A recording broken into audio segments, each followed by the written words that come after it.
So guys, tatlong Velixir lang ang binili ko sa Westward Souk nung Friday. But these are my top 3 na Velixir that I would have bought if I have more budget.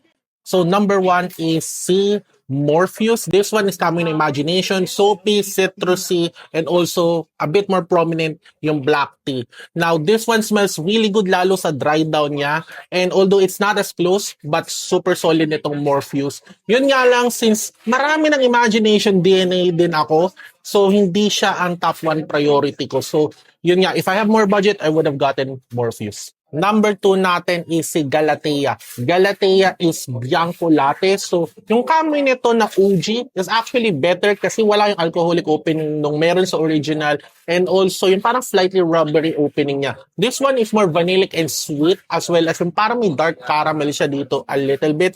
Kaya sa akin, very smooth yung pagkagawa. I really like this one.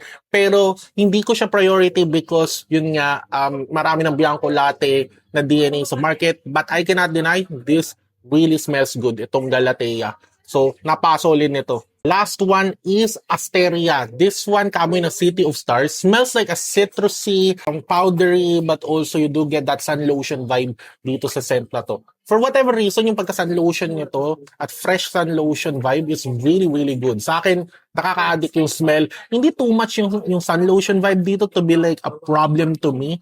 Like sa akin, it's just a nice everyday wear na mabango na fragrance. Although it leans feminine, to me, pwedeng-pwede ko to gamitin, bro. I like this one. Lalo na pang araw-araw na wear. So yun. Asteria, sayang lang. Naubusan lang tayo ng budget. But I would have gotten this as well.